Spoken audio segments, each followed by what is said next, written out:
Levji delež društvenega zagona, truda, sredstev in energij je ob založniški dejavnosti pripadal tudi prirejanju tekmovanj, znanstvenih sestankov in drugih strokovnih pobud.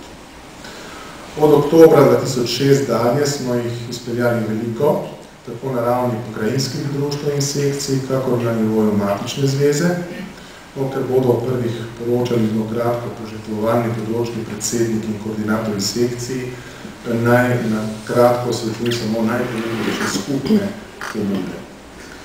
V izteku leta 2006 smo na Vrhniki uspešno priredili večdnevni seminar za mentorje Cankarjevega tekmovanja. V letu 2007 pa smo v sodelovanju z Zavodom Republike Slovenije za šolstvo soorganizirali samo tekmovanje za Cankarjevo priznanje, ki se ga je na začetni šolski ravni udeležilo 7324 tekmovalcev iz Slovenije, Avstrije, Italije, na državni pa 1995 učencev in dijakov, ki so v okviru 6 kategorij osvojili na 4 stopnjah 746 srebrnih in 157 zlatih priznanj.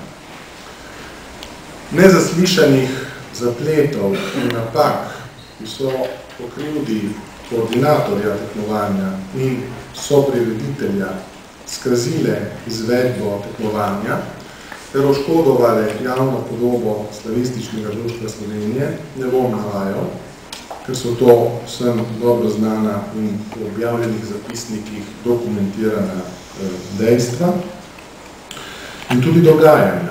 Dogajanja namreč,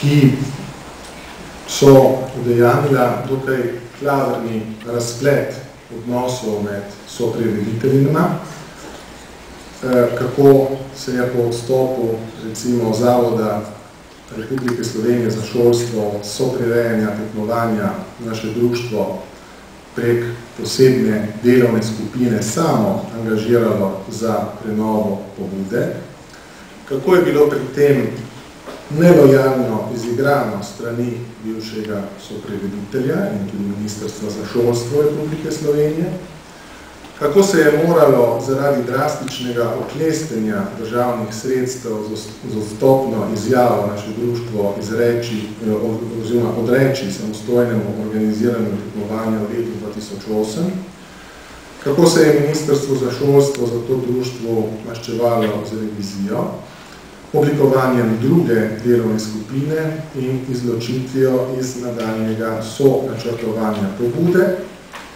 kako je ob zgolj računalniški pomoči Zavoda Republike Slovenije za šolstvo breme izvedbe Cankarjevega tekmovanja 2008 posledično zgrmelo predvsem na šole in na njih zaposlene sloveniste, kako je s tem država brez kakršnega koli plačnega poviška pomnožila delovne obveznosti slovenističnih pedagogov in kako je nenazadnje, ustvarjalno, svobodno šolsko tekmovanje ukalupila v sistem, s tem pa odtujila njegovemu pravemu bistvu in samim željam njenih udeležencev.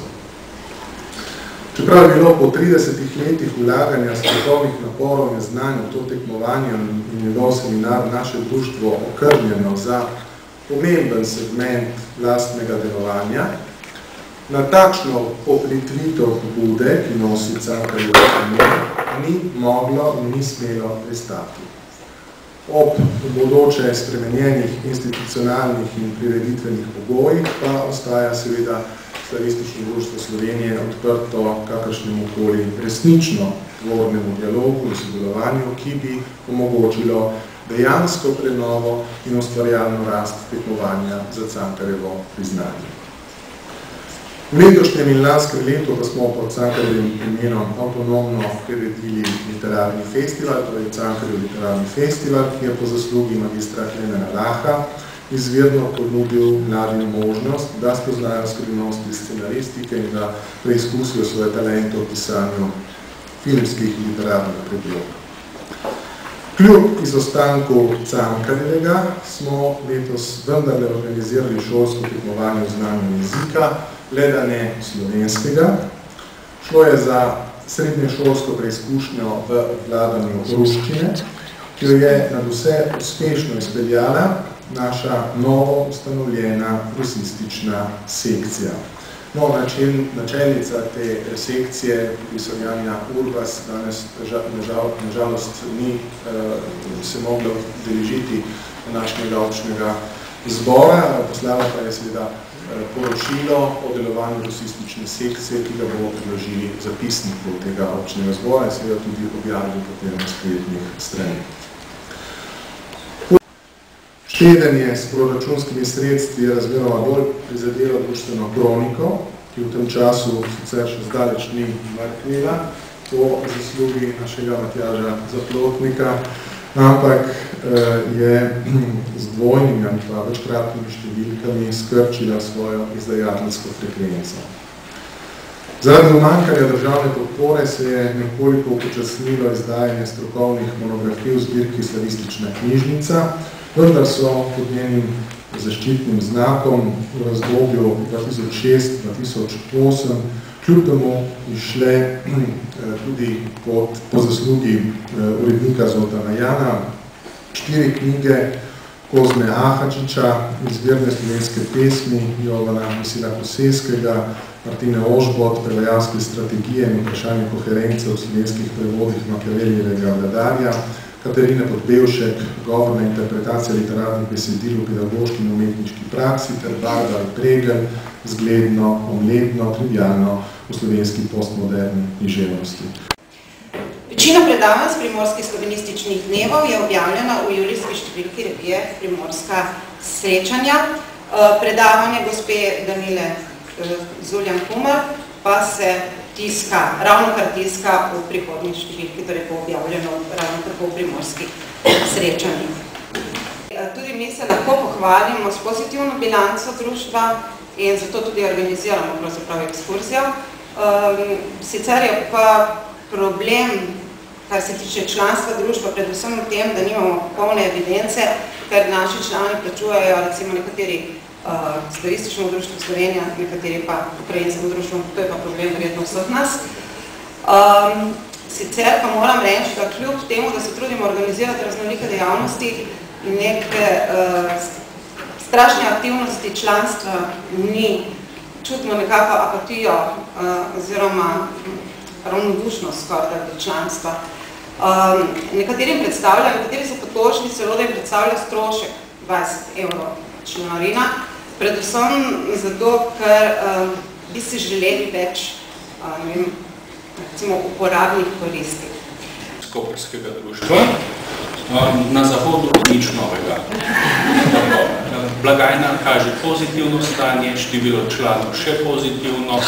Edina novost je priprava oziroma pripravljamo se na primorske slovenistične dneve, ki bodo aprila naslednje leto.